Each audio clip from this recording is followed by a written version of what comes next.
अस्सलाम वालेकुम, welcome to पीनंग Malaysia. मैं हूँ इस वक्त पीनंग, जो मलेशिया की एक स्टेट है, उसके कैपिटल जॉर्ज टाउन में। इस वीडियो में मैं कुछ एरियाज़ यहाँ के एक्सप्लोर करूँगा। मैं हूँ इस वक्त बातू फेरंगी बीच पे, जो समंदर है मेरे सामने, ये है अंडमान सी, जो इंडियन ओशन का हिस्सा है। बहुत ही रिलैक्सिंग एटमॉस्फेयर है यहाँ पे, आप ज़रूर विज़िट करें यहाँ पे। मैंने इसको डे टाइम विज़िट किया है, लेकिन अगर आप यहाँ पे इवनिंग या नाइट में आएंगे तो यहाँ बैक साइड के ऊपर फूड स्ट्रीट लगती है। उसमें यहाँ का local food, Thai food, Chinese और डिफरेंट एशियन फूड्स आप ट्राई कर सकते हैं। तो काफ़ी सारे लोग ये रिकमेंड करते हैं कि आप सुबह की बजाय यहाँ पे इवनिंग या रात के वक्त यहाँ पे आएँ, ताकि आप फूड भी इंजॉय कर सकें और साथ ये समंदर का जो व्यू है उसको आप इंजॉय कर सकें। बहुत खूबसूरत समंदर है, काफ़ी लंबी कोस्ट लाइन है ये वाली। अगर आप यहाँ पे बोट्स लेना चाहें तो वो भी ले सकते हैं। यहाँ पे आप देखें लाइफ गार्ड भी हैं। बनाना बोट 45 रिंगिट्स पर पर्सन है, डोनट 60 पर पर्सन।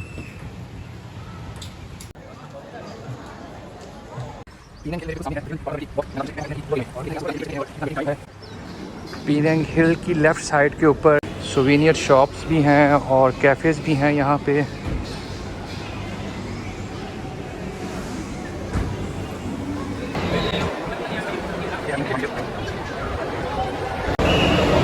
$16 रिंगिट की है नॉर्मल टिकट और एक्सप्रेस लेन की है 40 रिंगिट की। मैंने टिकट परचेज़ कर लिया पीनंग हिल जाने के लिए। वैसे नॉर्मल प्राइस जो इसकी है वो है 18 रिंगिट्स। क्योंकि मैं यहाँ पे स्टूडेंट हूँ तो मुझे 2 रिंगिट का डिस्काउंट मिला टिकट पर, तो मैंने 16 रिंगिट्स पे किए 2 वे जाने और आने के लिए। यहाँ पे एक ब्रोशर था, वो मैंने देखा, उस पर कुछ डिटेल्स हैं इसकी हिस्टोरिकल। ये 1700 में पहली बार अंग्रेज़ों ने दरियाफ़्त की थी। ये फेनिकुलर रेलवे जो आपको यहाँ से लेके जाएगी वो 5 मिनट लेगी पहुँचने में। 5 मिनट का जर्नी था, लेकिन काफ़ी तेज़ था ये फेनिकुलर रेलवे।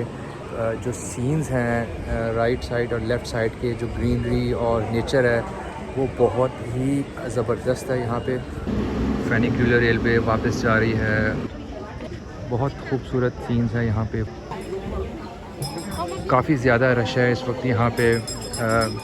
शाम का टाइम है और सूरज गुरूब होने में तकरीबन 1.5 घंटा बाकी है। सोवेनियर शॉप्स यहाँ पे हैं। David brown. आपका फ़िज़िकल फ़िटनेस का टेस्ट है, क्योंकि ये काफ़ी ज़्यादा ऊंची स्टेयर्स हैं और काफ़ी इसमें आपकी एनर्जी लगेगी। Beautiful mask.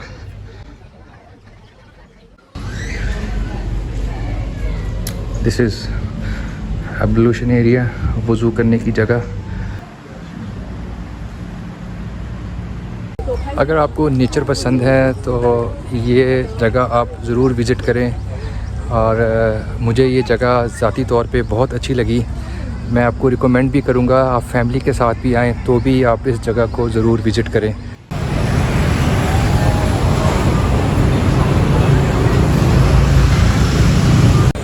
मैं हूँ इस वक्त मखान बागी में, क्यों ना इनकी लोकल कुजीन ट्राई की जाए। इसका नाम है मखान बागी। मखान का मतलब है खाना और बागी कहते हैं मॉर्निंग को। तो हो सकता है अगर इसको हम जोड़ें तो मतलब बने कि सुबह के वक्त खाना खाना। लेकिन क्योंकि मैं इतना एक्सपर्ट नहीं हूँ इनकी लोकल लैंग्वेज में, तो हो सकता है कि ये जो ट्रांसलेशन है इसमें गलती हो। मैंने जो डिश ऑर्डर की है वो इनकी सिग्नेचर डिश है। अगर आप इनका लोकल फूड खाएंगे तो ये इतना ज़्यादा कॉस्टली आपको नहीं पड़ेगा।